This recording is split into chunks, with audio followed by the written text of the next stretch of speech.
everybody, and thanks for joining us on another exciting edition of Global Insights on For You Media Africa this day, the 28th day of May 2024.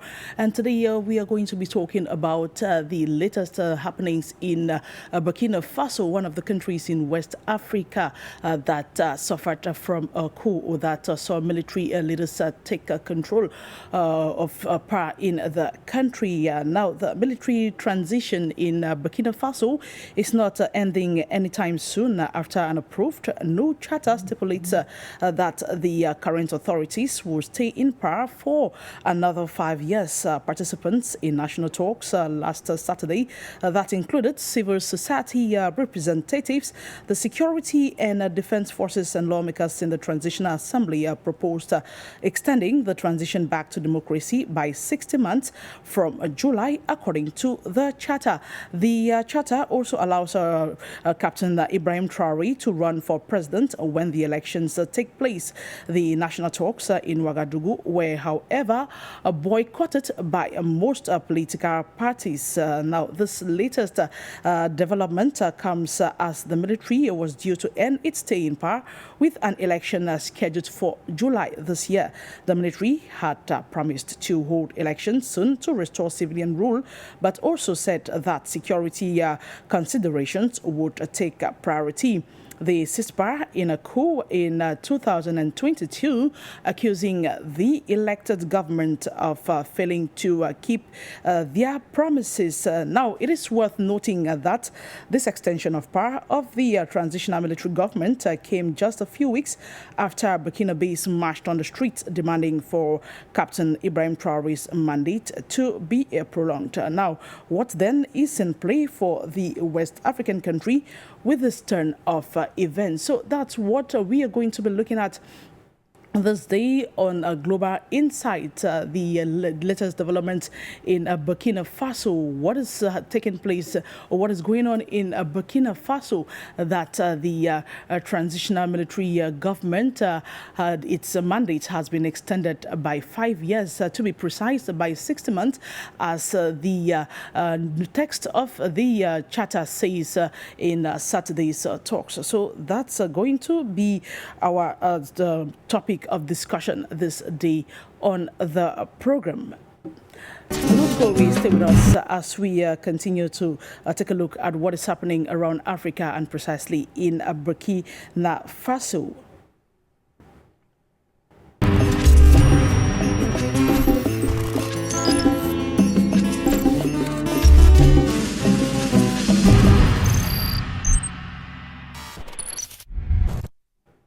You're welcome back, and if you're just joining us, you were watching Global Insights on For You Media Africa, and today we're talking about Burkina Faso. Now, latest information from that country, from that part of Africa, indicates that the mandate of the transitional military government in place has been extended by 5 years, and we should recall that the military government had actually said elections were going to take place in July this year. However, after national talks on Saturday in the Ouagadougou, decision was arrived at that the mandate will be extended by 5 years, to be precise, 60 months. So that's what we are going to be talking about this day on Global Insight. Without much ado, let's get straight away to the United States of America to meet our panelist, one of our panelists for the day, in the person of Mr. EKEU. He is a banker as well as an international financial expert. Hello, sir, and thanks for honoring our invitation this day on the program. Good afternoon, Ms. Loom. Thank you so much for the invitation. It's a pleasure to be your guest on your show. This is a very appreciated show around the world, so I'm honored to be invited. Thank you. It's a pleasure to have you with us and for you to always take our time to be with us to talk about issues that concern Africa as well as the globe at large. We shall equally be joined subsequently on the program by Priestley EKANE, who is an international relations expert, and he will be joining us from Germany. So these are the two gentlemen that will be exchanging with us this day to talk about what is happening in Burkina Faso, this extension of the mandate of the transitional military government. What's in play? What is going on? Why was this decision taken? We know very well that the people of Burkina Faso have always stood behind Captain Ibrahim Traoré, who came to power in September 2022 after taking over power in a coup. But before we begin our discussions this day with Mr. ACHILLE, let's first of all take this report presented to us by WIYDORVEN BERI as with regards to this latest developments in Burkina Faso. The military government in Burkina Faso will stay in control of the country's affairs for the next 5 years. This decision follows consultative talks on May 25, 2024 among civil society, security forces, transitional lawmakers, among others, as announced by Colonel Moussa Diallo, the chairman of the National Dialogue Organizing Committee. Captain Ibrahim Traoré remains in command as Burkina Faso fights to uphold its political and economic sovereignty. The new charter also highlights Captain Traoré's eligibility to run in the next presidential elections. It also underscores the possibility to undergo the polls before the end of the 5-year transitional period.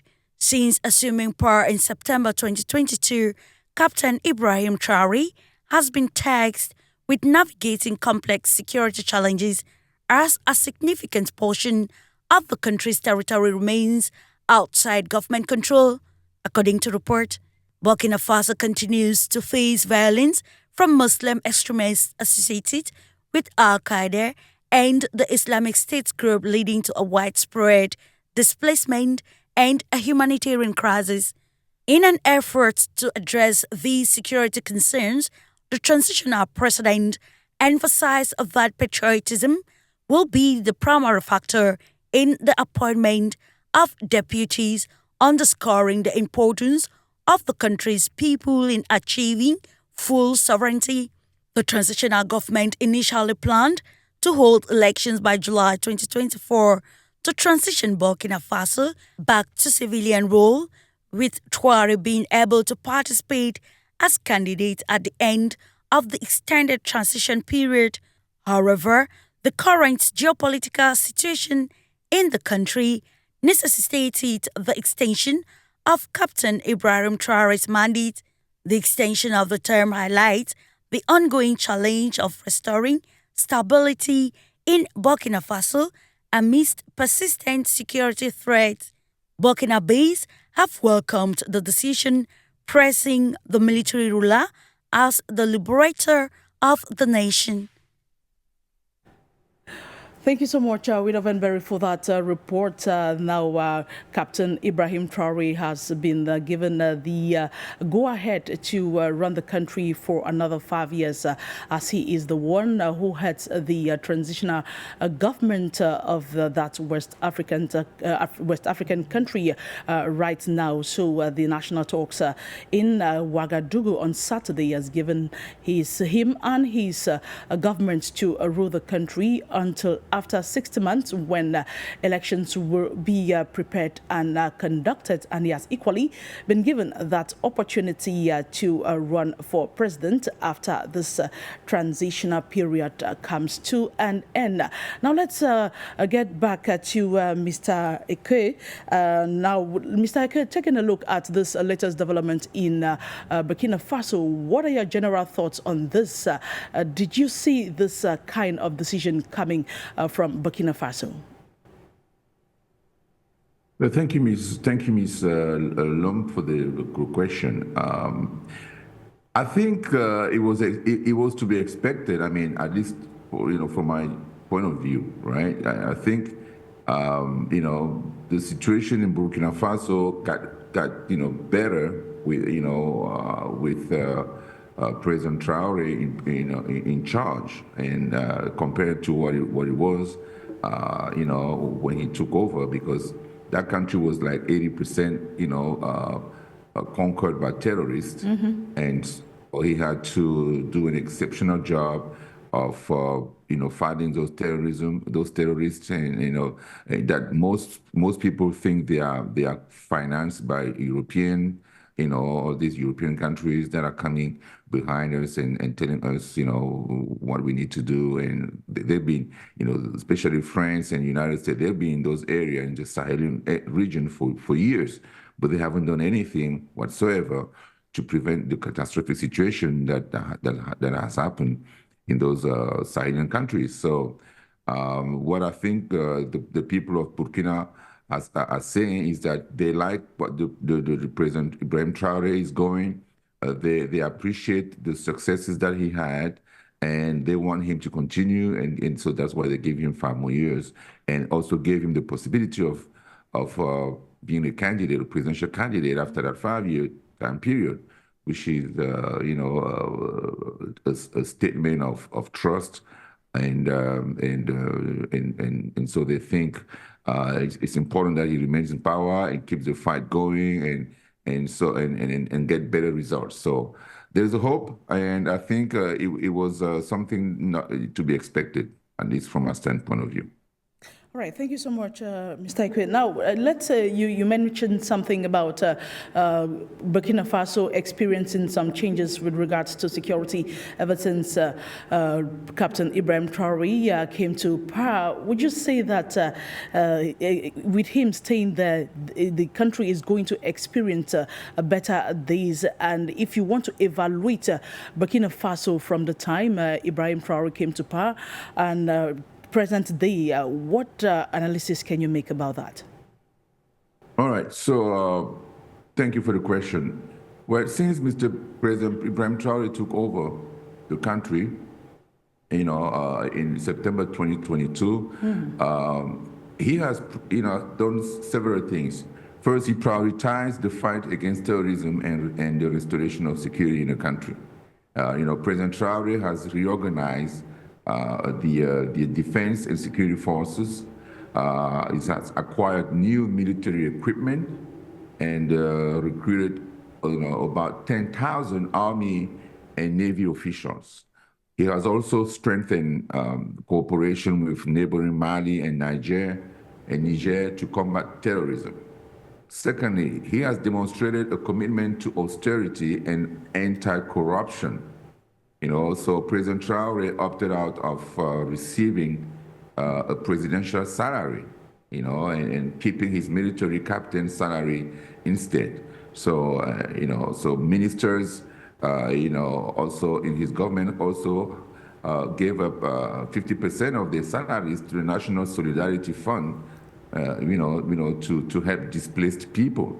The government also has passed legislation targeting political patronage and arrested former officials for embezzlement. And we can also cite the fact that President Traoré has pivoted away from France and diversified international partnerships. It's meaning that Burkina Faso has really canceled its military cooperation agreement with France.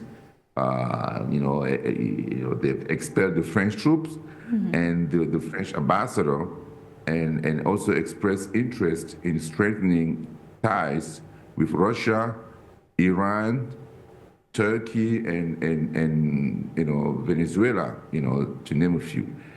And so another achievement that Mr. Traoré did was the fact that he evoked the legacy of former revolutionary leader Thomas Sankara.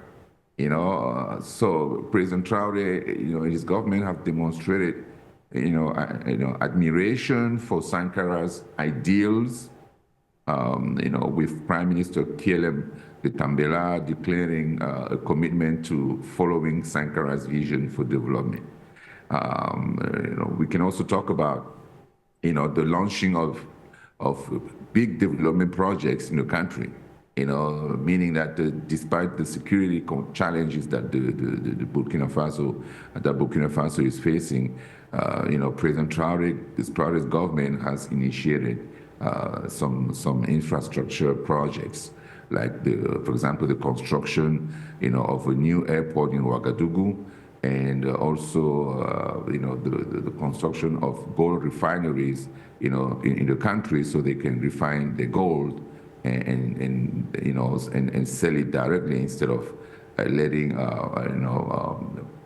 people selling gold and not being able, the state not being able to account for where those golds are being sold and tracking, how the money from that from those transactions are going. And I would say finally that there's the extension, the extension of the transition period, given by the people of Burkina Faso, will help him restore security, in the country before they can hold elections, and that is important because, while pledging to hold elections in 2024, Traoré, has prioritized the fight against jihadists, extending military rule by 5 years until 2029. So the argument here is that elections cannot be held until terrorists are destroyed and the country is fully able to organize election and so that every citizen, no matter where they reside in the country, can vote safely. So those are valid points, and those are the things that President Traoré have done, and that really merits him, being given another 5-year term for him to be able to continue his work. And so this, in addition, we can also add the fact that Burkina Faso has joined with Mali and Niger to form a confederation already at this point. So they are in the process of, finalizing the confederation, the IES confederation. They are also in the process of printing their own currency, and so there is so much that's going on, and Africa is really looking up to those IES countries as a template for how we should manage our countries. And I have no doubt they're going to succeed. That they will succeed, and if they succeed, it's a success for Africa, and hopefully other countries will join the IS and Sahelian, countries, so that this can be replicated across the continent.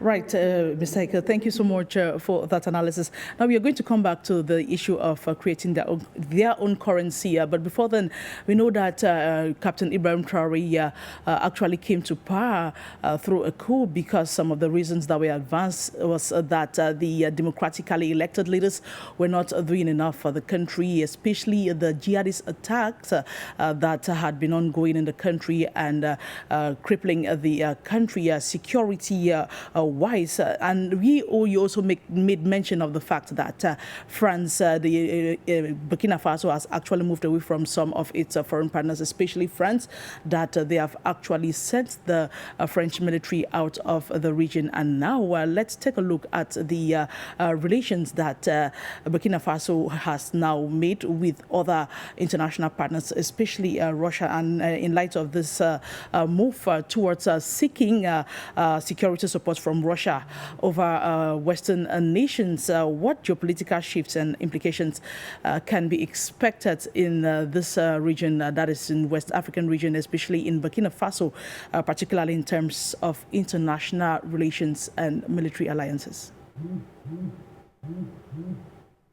Right. So I think it's important that the Sahelian countries. What is interesting here now, they have an alliance, and so they are moving towards confederation. I think they already approved some of the articles of organization of that confederation. So they are working in tandem. They are working as a team, right? So if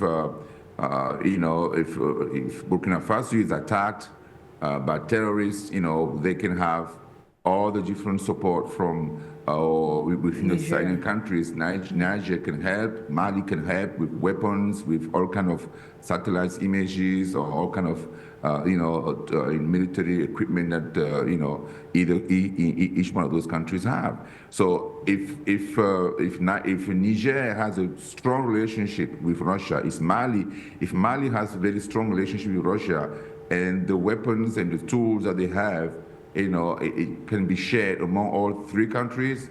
De facto, Burkina, is safe in terms of, they're going to be able to use those tools and use even the manpower from those countries to be able to fight those terrorists out of Burkina. And from what we've seen, they have been very successful so far, even though the country is still occupied in some regions by those terrorists. But we have no doubt that if they keep doing this, because I know Burkina is buying more weapons, they're buying more equipment from different countries, like I mentioned earlier, Iran, Russia, China. They buy more equipment that will allow them to be able to fight on their own. But if they can't succeed on their own, then they have the support of Mali, of Niger, and all the other countries. With support from Russia, they'll be able to succeed. So I have no doubt that that's going to happen. Right, thank you so much. And just to remind our televiewers that this program is streaming live on YouTube. You can watch us on YouTube for You Media Africa English. You can find this program live. If you're not able to connect to your television sets at this time of the day, you can follow us on YouTube. And today we are talking about the decision to extend the mandate of the transitional military government in Burkina Faso by 5 years, to be precise. The text of the charter says that the mandate is going to be extended by 60 months and elections will take place after that. And the current president, Captain Ibrahim Traoré, has been given the go-ahead to take part in elections after the transitional period. Now, Mr. EKEU, let's take a look at, you talked about the countries of the AES, of the confederation that is being formed by Niger, Burkina Faso, and Mali. And they are, one of those things that they are thinking about is creating their own currency, or coming out with their own currency. Do you think this is, as an international financial expert, do you think this is going to be beneficial for these three countries? Is it going to affect their economies positively? Oh yes, absolutely. I think having full control of your currency, of your money is important. So because they can have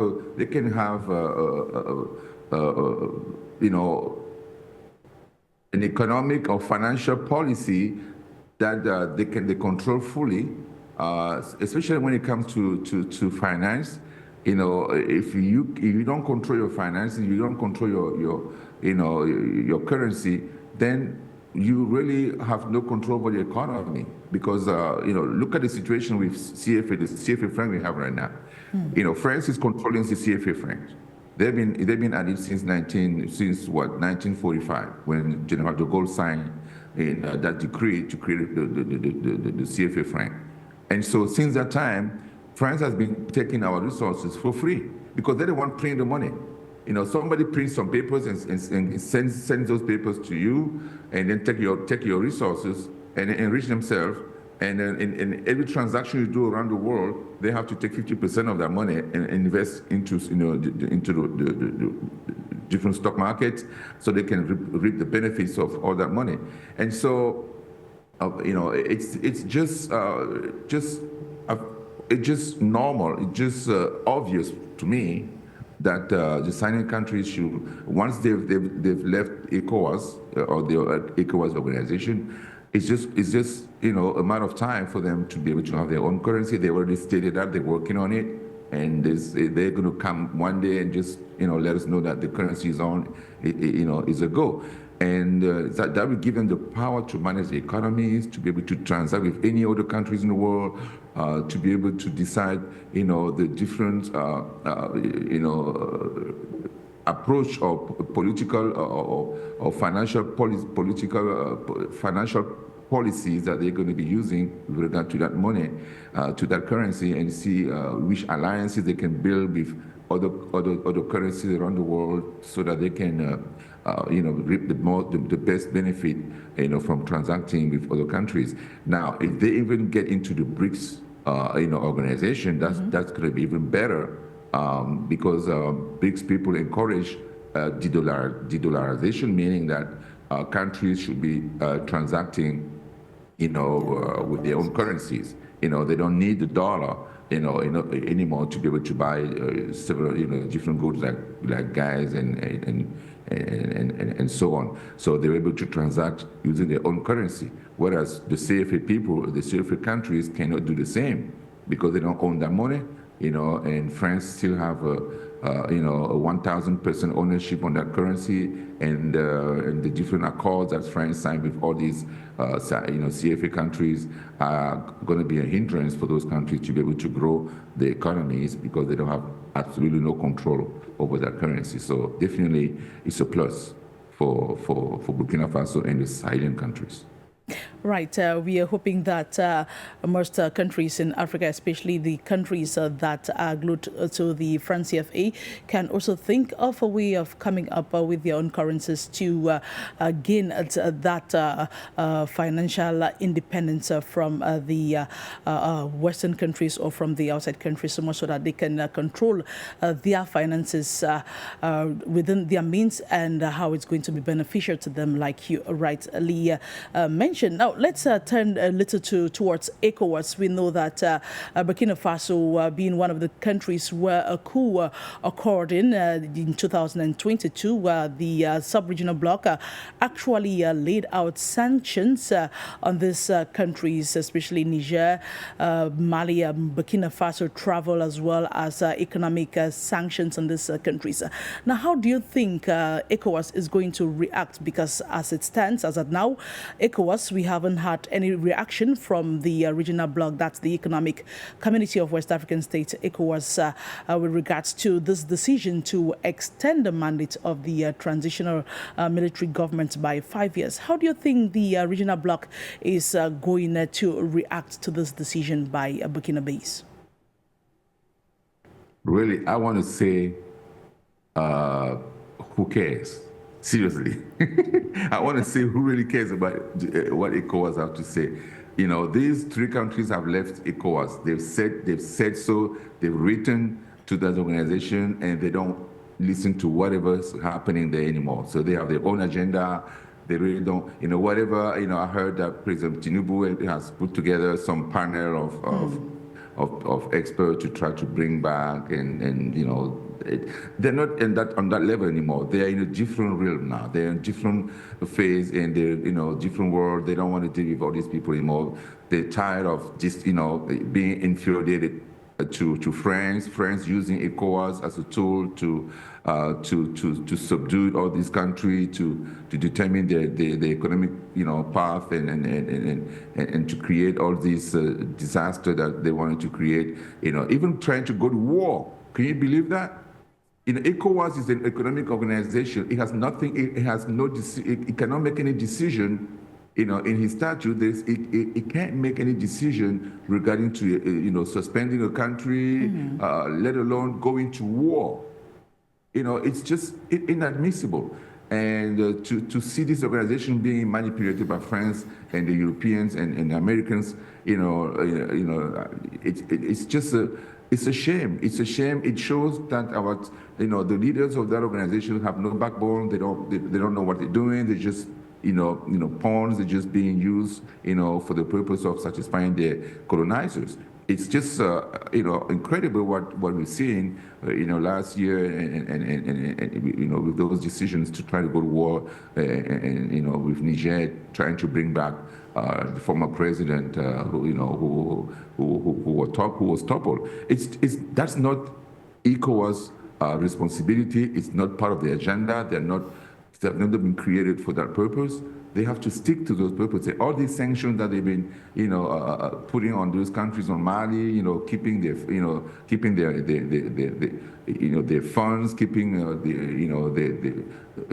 their money, preventing them from accessing, their own money, in the different banks, of the regional banks in the area. It's just unimaginable. It's unacceptable.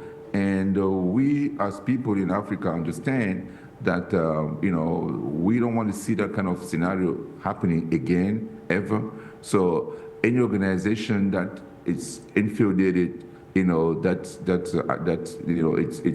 exposed to being manipulated by European countries should be dissolved. And that's my belief. And because we have to serve the people of Africa now, we have to start serving Africa. Africa has given so much, for the last 700, 800 years, 800 years. We've suffered, through various, situations, slavery, colonization, neo-colonization. So it's time for Africa to wake up and try to chart its own path, in the world, in the world events, and then they speak with one voice, a strong voice. In order for us to do that, we have to come together. And coming together means we don't want to be infiltrated by any European countries. Whatever they say, it doesn't have to affect us. And what the AS countries are doing is exactly that. So the people of Africa are really supporting them.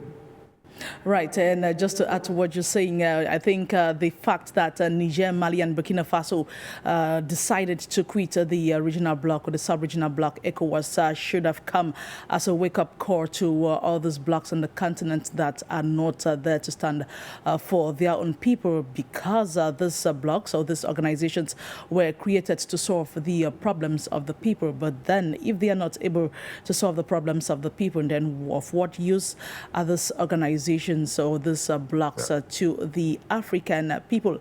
Now let's come back a little to Burkina Faso and take a look at what this latest decision is, or how it's going to affect the country and with what has been happening in the country. Now we have political parties, like I mentioned earlier on at the start. During the national talks on Saturday, we were rightly informed that political parties, most political parties were not present during this talk. So now, how were the country's the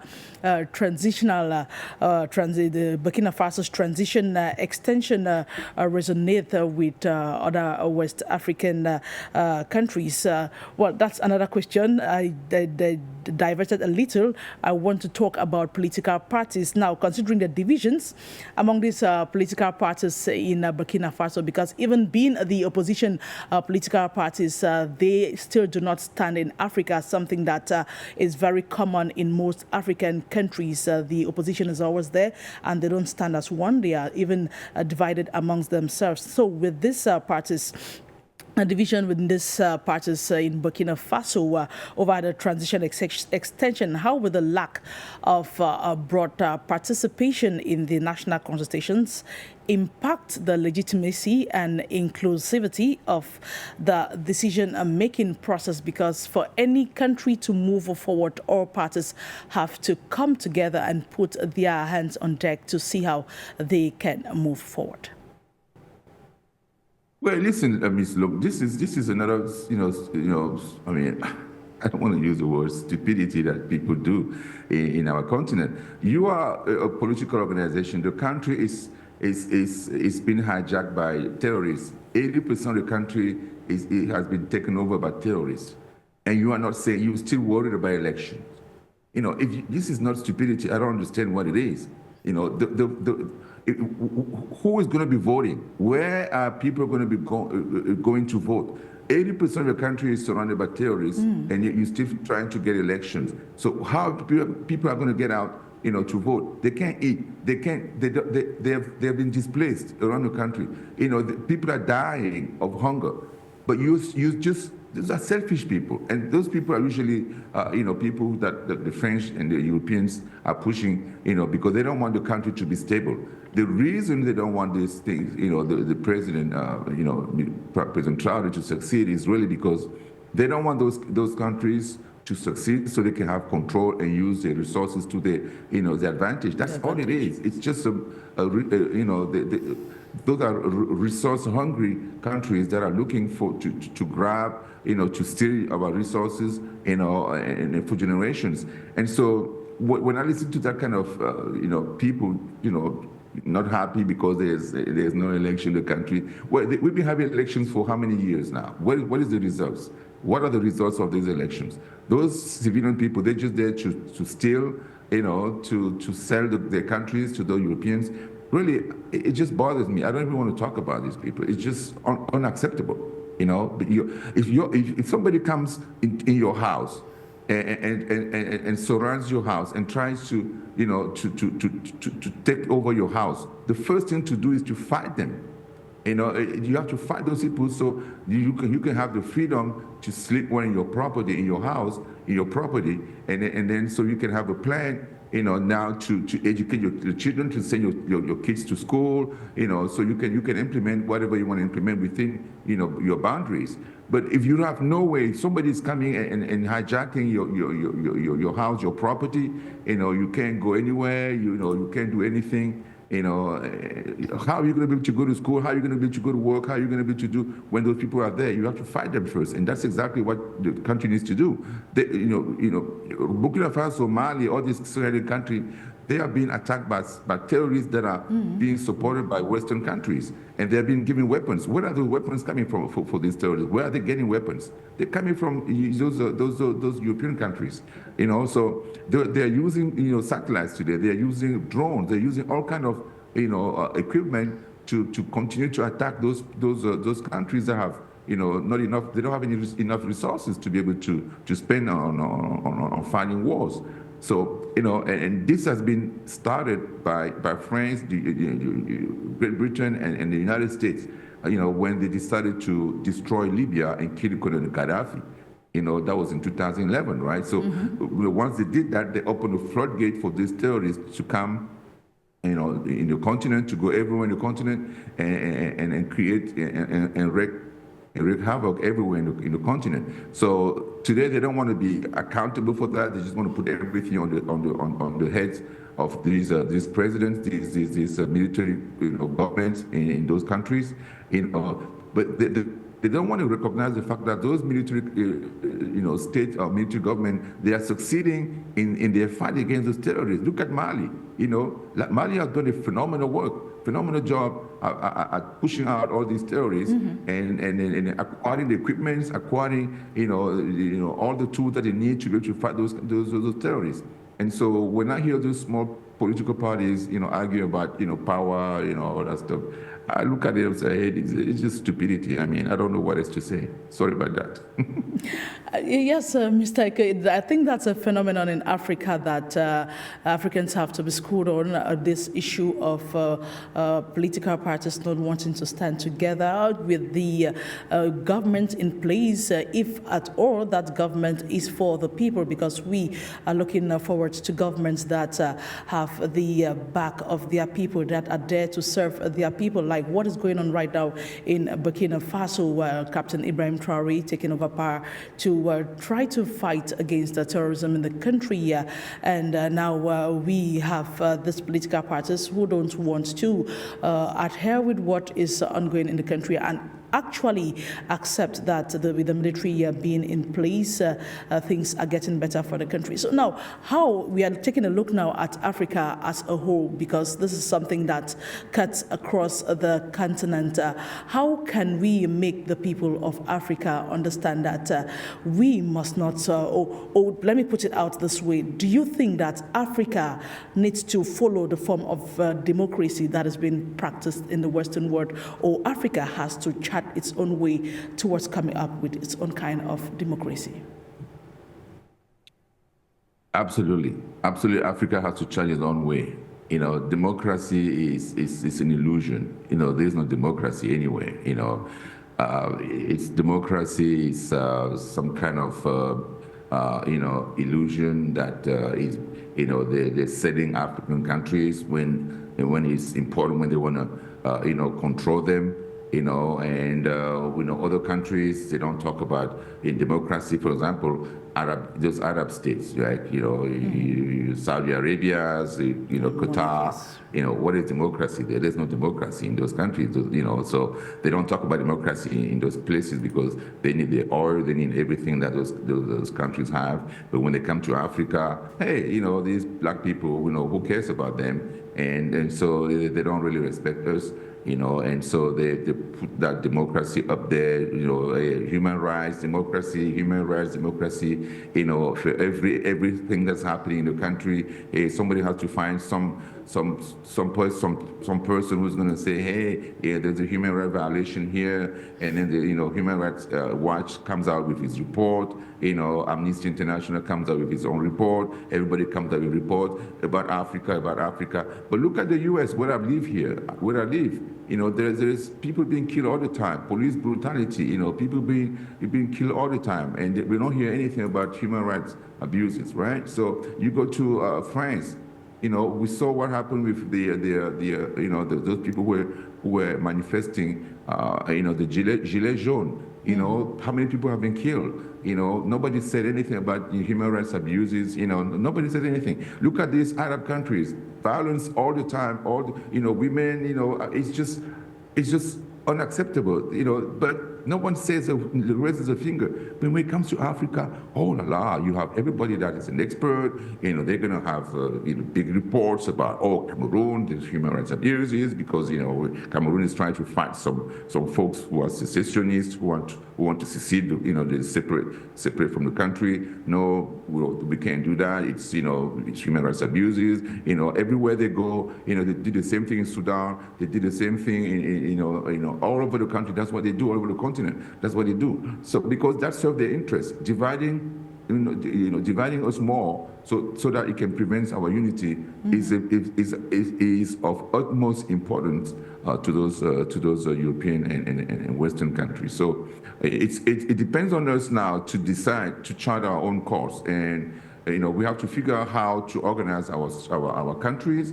Use our own systems. When I look at development, we look at China. China is not a democracy, very well developed, right? #1 economy in the world today. You look at Russia, very well developed. You go there, there's no democracy. So even those countries that are calling themselves democracy, they have kings. Many countries have kings. You go to Great Britain, they have kings. You go to all these Norway, all these different, Spain, they have kings all over the place, So, and then they pretend there's a democracy. They have a prime minister who's going to play. So we have to stop listening to those people. Seriously, we have to start charting our own ways and getting out of this democracy box. Democracy, human rights. This is the two words they use all the time. Democracy, human rights. That is, putting us in a situation where we can't do anything. Whatever you try to do, they're going to come up with democracy. You're not respecting democracy, and they're going to sanction you. And then you try to fix it. They come out with human rights abuses. They sanction you. So no matter what you do, no, that is unacceptable. We have to chart our own course and then figure out the best way to manage our countries. Thank you so much, Mr. EKEU. And we're talking about charting our own course in Africa and how we can run our countries independently from the democracy that is being practiced in the West, which, of course, has proven over time that doesn't work for Africa. How do you think Africans can be schooled on this? How can we bring Africans together to understand that we really do not have to rely on this Western democracy to make things move on our own continent? Well, we have to educate our people. We have to throw away all these books that Europeans are forcing us. I'm sorry? Okay, now I can hear you. Okay, yes. So I'm saying it's through education. We have to have we have to write our own history. We have to educate our population to be able to know their own history first and tell the truth. Like I heard, Rwanda is actually mandating that the genocide that happened in that country be taught in every school in Rwanda. That is a good solution. That is a good way to go. That's a good, that's a good start. Because if we forget about this type of situations, then the people of Rwanda are not going to know exactly what happened during that time frame, and know how to prevent that from happening, and know who are the instigator of that situation, who were the countries who supported that, just like apartheid, in South Africa, we know all these people. And so it's important that education be very in the center of the way we are going to educate our people.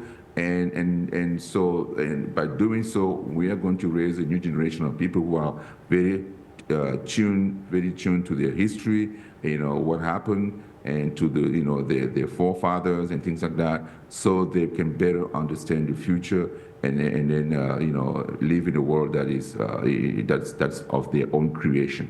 Because if they strip you of your history, you have no backbone, no background from where you're going to be able to be a normal citizen in the world. You don't know where you belong. You've lost your past. You don't know where you're going. And so that's what the Europeans want us to be. They want us to be people with no history. And we remember Sarkozy, President Sarkozy of France, went to Senegal and said something like that Africa has no history. And that was an outrage. So yes, so that's what they want, and we have to start listening to those people. Thank you so much. And I believe that when the West or the outside world sees that there's someone in Africa who is struggling to take the country towards the right path, now they start facing a lot from the outer world. For taking the case of Captain Ibrahim Traoré, it is reported that there are abuses that have already taken place by his troops as they are struggling to fight terrorists in the country. So these are already some attacks. Or like say, let me put it as a question to you. Do you think that Captain Ibrahim Traoré, in his fight against terrorism, has not taken into consideration his own people, as there are reports in the media already that in the course of fighting this terrorist, citizens or civilians of Burkina Faso have been abused, have been molested? Again, those reports come from where? Amnesty International, all these organizations, right? So they are the one who are, putting out these type of reports. Human Rights Abuse, Human Rights Watch. They all, government, entities that they depend on the different Western countries. But when we see all those abuses by the military, the U.S. military, we've seen the abuses of the French troops in Central Africa, in many countries, where those French troops go in there and destroy kids, rape kids, girls, little boys, and the American troops in Iraq. Remember, what they did in Iraq and all that stuff. So they don't talk about these things when it comes to Western countries. When we're in a situation of war, nobody can guarantee that nothing bad could happen during the war. That is just it's war. It's a situation where humans are facing death. Humans, people are facing death, and no one wants to die because of a mistake or lack of attention or anything like that. So sometimes things could go right, but we can't put that as the lead news of the day. Say, hey, this guy, he instead of killing a terrorist, he shot his friend or his brother or somebody by accident. It's just, so that happens, but it's not something that is being pushed. See, the idea of President Traoré, letting his troops killing other Burkinabe citizens is just unfathomable. It's just unacceptable. We can admit that sometimes they can have some mistake. That can happen, but it's in the war situation. Sometimes you don't know who is the terrorist and who is the citizen. You may not know because they don't wear military equipment like real soldiers. Mm-hmm. So they hide among the population, and that's how they operate. It's an asymmetrical war. It's difficult to be able to know who is exactly is a civilian, who exactly is a terrorist, because they get mixed in the population. So using that as a way to destroy an army or destroy a country or to accuse a government of killing its own people, that is just beyond the pale. So I'm not going to give any credit to those type of accusations. So I think the government, the military forces in Burkina should go forward and fight the terrorists, the best way they can with all the new tools, the resources, the tools, the equipment that they're buying, that they're being provided to them by other countries other than Western countries, which they don't want to provide any tools at all. They don't want to provide any even though they have paid to buy those weapons or buy those equipments. Western countries don't want to give those weapons or these equipments to those countries to fight terrorists. So I think it's just preposterous sometimes to be able to hear this type of accusations that are not founded. Right. Thank you so much, Mr. EKEU. And just a reminder our televiewers that you are live on For You Media Africa, and you can watch the program live on YouTube as we are streaming For You Media Africa English. You can find this program there. And today we are talking about Burkina Faso, where the mandate of the transitional military government has been extended by 5 years, by 60 months, as the text of the charter puts it, and Captain Ibrahim Traoré has been given the go-ahead to take part in elections even after the transitional period. So we are looking at what's in play in all of this. Would this decision actually benefit the West African country, and how is this decision being taken by the West? We know that one of the country's major partners, that's France, its former colonial master, was sent out of the country. Their troops were sent out. Actually, Burkina Faso has severed ties with France and is now with Russia. This decision to extend the stay in power of the military regime, how is this decision going to affect the Western world, or how is the Western world taking this decision by coming from national talks in Burkina Faso to have Captain Ibrahim Traoré and his current government to run the country for the next 5 years? So that's what we are discussing about this day. Coming back to you, Mr. EKEU, we know that when this military takeovers happened across this West African countries, because when you take a look at this military takeovers, it has happened mostly in West African countries, and now to be more precise with Mali, Burkina Faso, Niger, of course, which we know are forming a confederation that will see these countries look out for each other. We know when this military takeovers happened, there were a lot of criticisms from within the continent and outside the continent that power should be returned to a civilian. But now we have Burkina Faso extending the mandate of the current military regime. Would you say that sometimes to get things right in Africa, or how do you evaluate military takeovers at some point in Africa? Would you say that it is necessary? Well, listen, we have a unique situation here.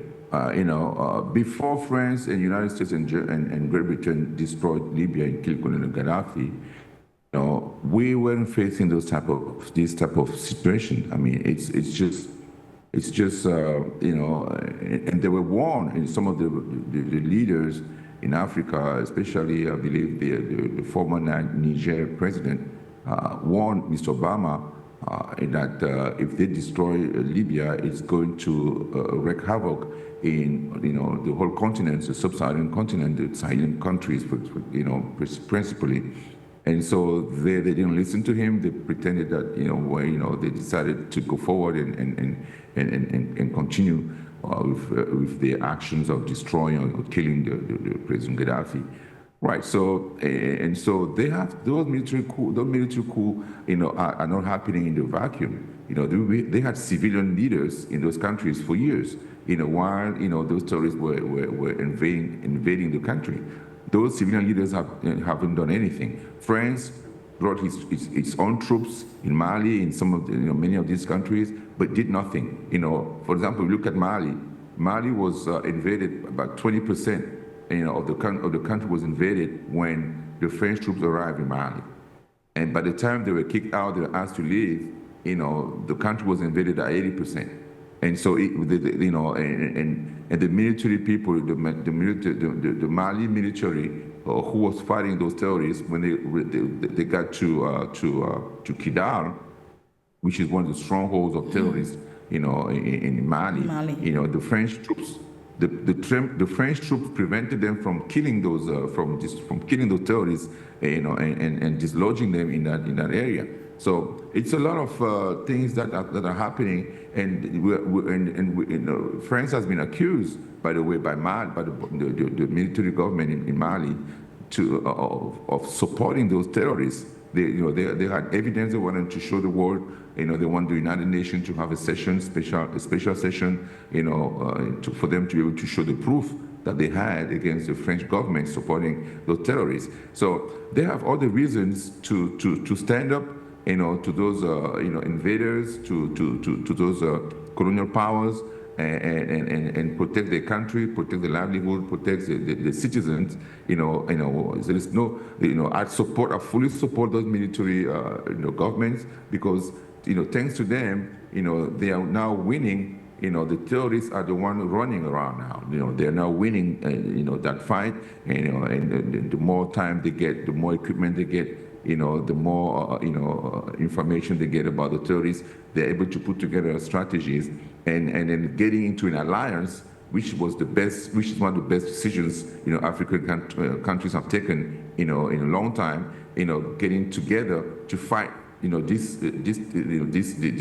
to fight this war together. Putting all their resources so that terrorists can run from one country to another country, and so that is one of the best solutions we've seen, in a long time in Africa. And I really feel that it's a good way. It's the best way to go. It's a good way to go, and that they will be able to succeed. And so when it comes to those people who are criticizing the governments, those governments, for staying longer than well, it's not on their own volition, right? So they wanted to have this war done by the time they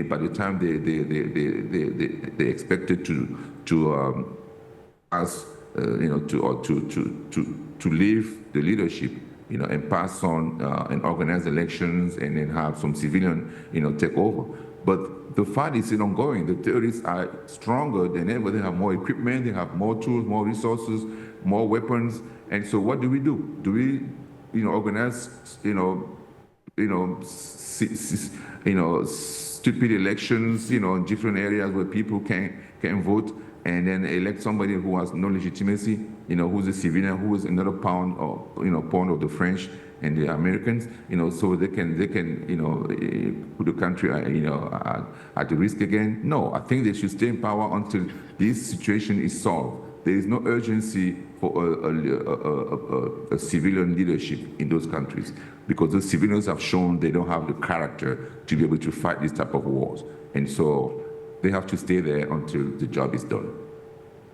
Right, the Africa must not go with what the whole world wants. Africa must go with what works for Africa. And talking about elections, like you mentioned there, that stupid elections, Africans should not capitalize on elections in order to have their countries running. They should go with what goes for the people. If at all an African country has a leader that stands for the people, then it should be the place of the people to stand behind that leaders like Captain Ibrahim Traoré. Now, you mentioned rightly earlier on that Burkina Faso under Captain Ibrahim Traoré has actually made some gains in securing its territory and driving out the terrorists in the country, the Islamists who had taken hold of the country, had taken over 80% of the country. And Captain Ibrahim being in place, he has done quite a lot and he's doing a lot. And you have actually applauded this decision to extend his mandate by 5 years. Now, how do you think this prolonged transition period will actually impact efforts towards rebuilding and stabilizing Burkina Faso? Right. So I know it's difficult. You know, they have limited resources. You know, they have so many different challenges they have to undertake at the same time. You know, on different fronts, on the economic fronts, on the financial fronts, on on the military front. You know, so they have so much to do. But that's what the government is doing. That's what they have to do. And thankfully, the population is behind them. You know, the population is behind Captain Traoré's government. You know, they're supporting Captain Traoré's. You know, Captain Traoré's have been facing many different, attempted coup recently, right? So we know that. And every time that there's a rumor about something like that, the population is on the street, protecting him and his government. So that is the way to go. You know, so we don't have to sit there and complain. No, it's not calling Russia, or calling friends, No, we have to do what we can on our own first. And then those countries, if they have willingness to be able to help us, then they can come in and help us. But we have to do what we need to do. We have to die for our country if that needs to be. We have to. This is the only country we have. This is the only place we have on this planet. If we can fight and die for our country, then no one will do it for us. We can't be trying to enjoy life and being invaded by terrorists. People killing your population, your brothers and sisters, and you're just trying to enjoy life. No, you have to get in the battle and fight, until you die, if needs be. So that's what they're doing. Captain Traoré said that he will give his life for his country. We look at the president, the president of Mali said the same thing. So the same thing for the president of Niger. So those are people who are willing to die for their countries. All this material stuff, money, luxury life, that happens when the country is free of risk, where everybody is happy, when everybody can raise his kid, or in a safe environment, when everything is normal. But in an abnormal situation, we have to sacrifice, all of us, and so. I think those countries have to keep doing what they're doing. And, I don't want to repeat myself all the time, but I feel like this is exactly what they're doing is exactly what we need to do. So yeah, definitely. And I think Africa needs leaders like this that are ready to die for their people. These are the kinds of leaders that Africa is looking forward to having, that put the people first. And we can also relate this to the Ghanaian, the late Ghanaian president, Jerry Rawlings, who actually also took power in Ghana through a coup in 1981. And after serving for 2 terms, he actually handed back power to civilian, but then during his stay in power, we discovered that Ghana actually enjoyed a lot. Ghana benefited a lot. So if there is a leader in place that can actually take the country forward, be it a military or a civilian, it is for the people to be able to determine if this leader in place is a good one, has the the thoughts or the people are at heart. Those are the kinds of leaders that we should be encouraging on the continent, just to say. Now, let's take a look at how this extension of the transition in Burkina Faso is going to affect the aspirations of the citizens for the democratic governance and socio-economic development, particularly in the context of ongoing challenges and uncertainties. Do you think we already know that the people of Burkina Faso are standing behind Captain Ibrahim Traoré? And when we talk of the people, we are talking of the common man on the street, and we are not talking about the opposition parties who were not present during the national talks in Ouagadougou on Saturday. How do you think this whole process is going to shape the minds of these people? Well, I mean, the people are 1,000% behind their leaders. So, from that standpoint, we can only see success. We can only see things getting better. As long as you have the support of your population, of your people, you can do anything. You can reach, any boundaries. You can go wherever you want to go. The key here is to have that communication, constant communication about what the government is trying to do, explain to the population what they're trying to do, and get their support. Once they have their support, that's it. So no other countries can come and fight, a population, when they are supporting their leader. It's just very difficult, But and so on the economic front, the country is going to get better. Everything has to start somewhere and then gets better, as time goes by. And when we look at the Sahelian countries, you have a feeling that in the next 5 to 10 years, these countries are going to be, very powerful on the military front, on the economic front, because they're going to be creating their own currency, a currency that's backed by gold that they have. They have so much gold; it's just unimaginable how much gold they have. And so they can back their currency with gold and then make it a strong currency that could be used to transact around the world without any issue. So so from here, I just think whatever happens, in the future, if the country is solidified by first kicking out or destroying all the terrorists, creating infrastructures in the country that will allow people to be able to do commerce, to transact, putting together a healthcare system in the country, putting together, all the different tools that the country need to be able to be successful.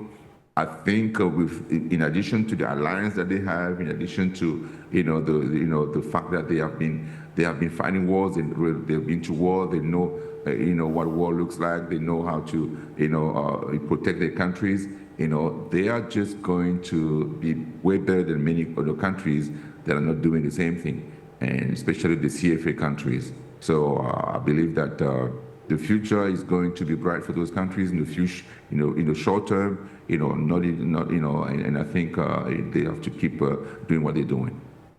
Thank you so much, Mr. EKEU. And one last question before we wrap up this edition of Global Insights. Now, going by this new charter, it is said that quotas will no longer be, now we are talking about the whole political process in the country and how this military government is struggling to put things in place, so much so that things can go well in the country. And under this new charter, quotas will no longer be used to assign seats in the National Assembly or in the Assembly of Members of traditional parties. Instead, as the text mentions, patriotism will be the only criteria for selecting deputies. What do you think about that? Yes, country first. Patriotism is what we need in Africa right now. We are so scattered. The countries can't come together because there are people who are not there because they're serving their country. They're serving, foreign countries. And so if we know for a fact that somebody is serving a foreign country, he should be, removed from his office, removed from his seat, wherever whether it's in the parliament, whatever, so we can have somebody who's really there for the country. And we see this in all these European countries. That's what they do, So we have to look at what they did to get where they are today, and try to see, if something that we can use in our own countries. If you are an elected member of parliament and you can fight for your country, if you are caught, doing deals with foreign countries because you just want to earn a little bit of money, you want to get a little bit of money here and there to buy a brand new car or brand new build a new house or whatever, those materialistic stuff that people die for in our continent. It's nothing. Those are things that don't develop a country. You just focus on yourself, your own selfish interest. We want people who are going to fight and die for their countries, and if that's what the government and the people of Burkina Faso have decided, so be it. I support that 1,000%, because that's the way we're going to be able to fight, foreign countries that are interfering in our processes, in our countries, that are derailing our development. People who are embezzling funds to go and hide abroad in different banks abroad. All these things, we need to stop that. If you're somebody that is identified as being that type of person, you shouldn't be in power. You shouldn't have any seat whatsoever. You shouldn't be elected. Nothing should happen to you, and then until you change your mind. So that's what I think. I think with the new Africa we have today, we are looking forward to patriotic Africans who can stand for their people, Africans who can give up their lives for their people. And this new decision in Parliament that members of Parliament will be assigned, it's only through patriotism. I think that's a good move, as you've rightly mentioned. It is a good move by the current government in place in Burkina Faso. And of course, Captain Ibrahim Traoré now has an extra 5 years to put things in place. And I believe most Burkinabés are very, very happy with this decision to extend the mandate of the current military regime in the country. And like you mentioned, the country has actually made gains in the fight against terrorists, something that those are one of the reasons that were evoked by Captain Ibrahim Traoré as he took over power in a coup in 2022. Now, just your last words before we go, Mr. EKEU. Do you see other countries keen in to this decision, other African countries keen into this decision that was taken to extend the mandate of the current military regime? And what are your last words with regards to this? Well, the people of Burkina Faso have spoken. That's all that matters. If other countries want to, whether they like the decision or not, it really doesn't matter. The only thing that matters are the people of Burkina Faso supporting their government, the current government, supporting the efforts that the military government is putting forth to be able to fight and liberate the country from terrorist organizations and their supporters.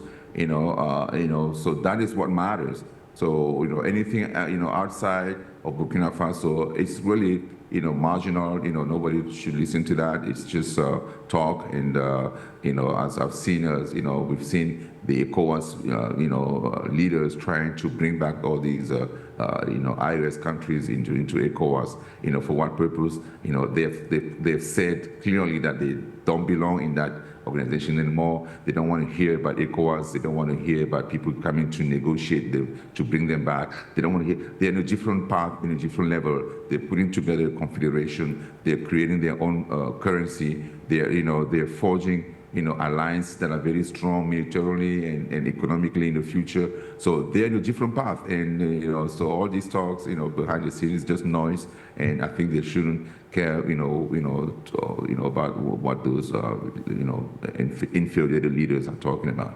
So the people of Burkina Faso have spoken, and this is my last word. I think they should go forward with their plan, keep supporting their government, not allowing foreign countries to interfere in their decision, in their countries, issues and matter.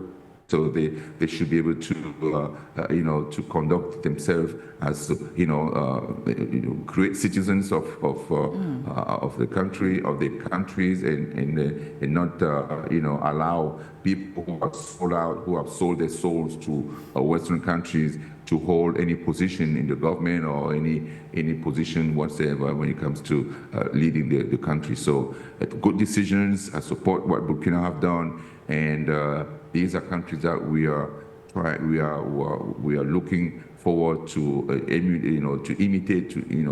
They should emulate other countries to do the same.